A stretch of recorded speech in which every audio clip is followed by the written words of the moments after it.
kilometers. Same thing. एक बात सुनिए प्लीज प्लीज मुझे मालूम है will be tabled any time now. एक मिनट सुनो. Amidst absolute chaos, quite evidently. मैंने उनका नोटिस भी देखा है. मैं इतना ही इस विषय पर महिलाओं के बारे में सदन में तो नहीं मगर सदन के बाहर अनेक बार जो टिप्पणियां होती है वो वास्तव में अशोभनीय है. मैं भी उससे चिंतित हूँ. मैं इतना ही कहूँगी, महत्वपूर्ण पदों पर बैठे हुए व्यक्तियों ने इस तरीके से टिप्पणी नहीं होना चाहिए. हम सभी की दृष्टि से वो ठीक होगा और इससे हमारे देश के भीतर और बाहर भी सांस्कृतिक मूल्य और लोकतांत्रिक व्यवस्था पर इस प्रकार आघात होता है. ये स्थिति चिंताजनक होती जा रही है. मैं चाहूँगी इस प्रवृत्ति को रोकने के लिए हम सभी प्रयास करें.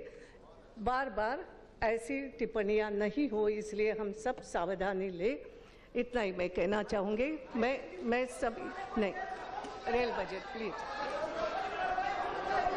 Madam Speaker, I rise to present before this august House the statement of estimate, receipts and expenditure for the year 2014-15 for railways. As I stand in this temple of democracy, I owe this opportunity to the people of this country who have elected us to represent them and to shape their destiny. I am grateful to Honorable Prime Minister Shri Narendra Modi ji for having reposed his faith in me and entrusting this huge responsibility of leading Indian Railways. I promise to fulfill this responsibility and make every endeavor not only to lead Indian Railways but also aid in building a vibrant India under the dynamic leadership of Shri Narendra Modi ji. I believe in the saying, honesty is the first chapter in the book of wisdom. I do follow this. It gives me immense pleasure to present my maiden railway budget. Indian Railways, being the nation's prime mover, is the structure and soul of Indian economy.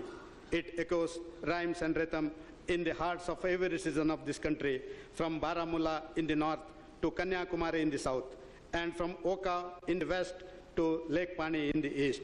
Madam Speaker, we all know that Indian Railways cut across all barriers of regions, classes and creed, and it is microcosm of India on the move.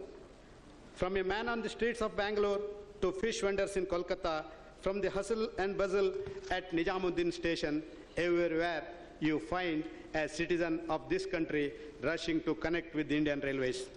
Madam Speaker, though I am hardly a month old in the office, I am flooded with requests and suggestions for new trains, new railway lines, and better services from the honorable members of the Parliament, from my colleagues in the government, from the states, from the stakeholders, from the organizations, and from people of all walks of life. I know that everybody feels that there is a solution for challenges which Indian Railways face. I too thought so when I was an outsider to this system, and before I was exposed to the intricacies and complexities of the vast organization. Now I am overwhelmed with the enormity of my responsibility in fulfilling these expectations as a Minister of Railways. Madam Speaker, it reminds me of Kautilya's words, Praja Sukhe Sukham Rajya, Prajanam cha hite hitam, Natma Priyam hitam Rajya, Prajanam tu Priyam hitam. This translates, in the happiness of the people lies the ruler's happiness. Their welfare is his welfare. What pleases him, the ruler shall not consider good, but whatever pleases his people, the ruler shall consider good. Indian Railways runs about 12,500 trains to carry over 23 million passengers per day, connecting more than 7,000 stations spread across the subcontinent. It is equivalent to moving the entire population of Australia. We run more than 7,400 freight trains carrying about 3 million tons of freight every day. Madam Speaker, having achieved this distinction of entering the select club of railways of China, Russia and USA in carrying more than 1 billion tons of freight, I now target to become the largest freight carrier in the world.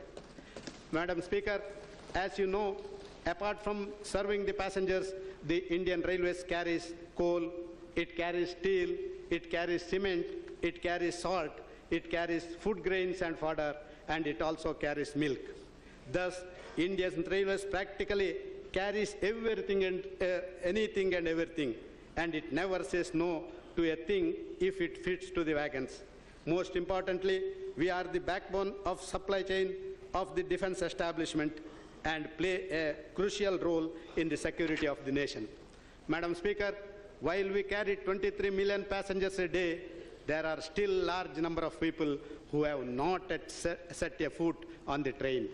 We carry over 1 billion tons of freight a year, connecting ports and mines to industrial clusters, but still there are vast tracts of hinterland waiting for rail connectivity. Though freight business has grown steadily over the years, the Indian Railways carry only 31% of the total freight carried in the country by all modes. These are the challenges we have to face. Madam Speaker, an organization of this magnitude, vested with various responsibilities, is expected to earn like a commercial enterprises but serve like a welfare organization. These two objectives are like two rails of a railway track which though travel together but never meet. So far, Indian Railways have managed to do a tightrope walking by balancing these twin conflicting objectives. Social service obligations rose from 9.4% of gross traffic receipts in 2000-2001 to 16.6% in 2010-11. In 2012-13, such obligations stood over rupees 20,000 crore. Total investment, which is the plan outlay under budgetary resources in the same year, was rupees 35,241 crore. Madam Speaker, Indian Railways would continue to fulfill its social obligations, but sustaining these objectives beyond a point is not possible without compromising on efficiency, safety of train operations.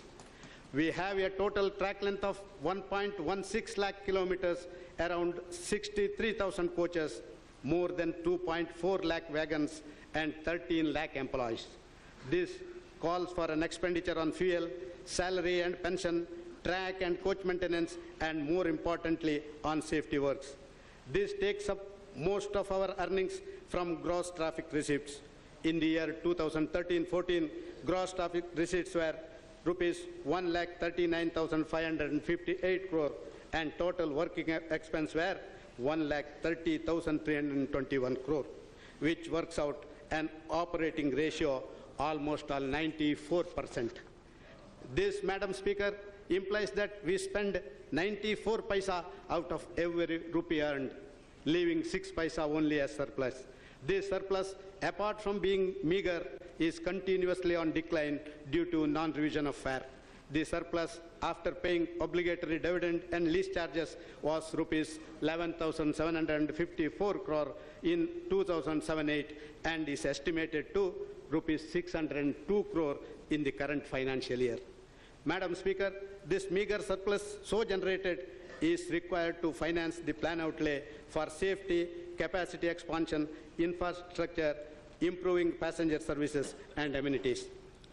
Funds to the tune of about 5 lakh crore, that is around rupees 50,000 crore per year for next 10 years, are required for ongoing projects alone.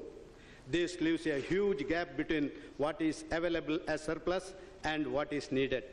While prudent efforts should have been made to address this gap, the tariff policy adopted so far lacked a rational approach. Passenger fares were kept lower than costs, thus causing loss in the passenger train operations. This loss kept on increasing from 10 paisa per passenger per kilometer in 2000-2001 to 23 paisa in 2012-13. On the other hand, freight rates were revised periodically and kept high in order to compensate the losses sustained in the passenger sector, resulting in freight traffic getting diverted consistently. Also, the share of railways in freight traffic came down consistently in last 30 years.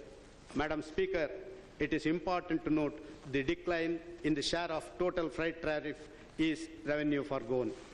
Madam Speaker, having spoken about how revenue was frittered away, now let me touch upon how the investments are misdirected. There has been focus on sanctioning projects rather than completing them.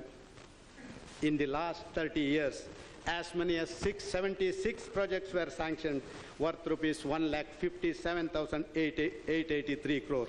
Of this, only 317 projects could be completed, and 359 projects remain to be completed, which will now require as much as 1,82,000 crore.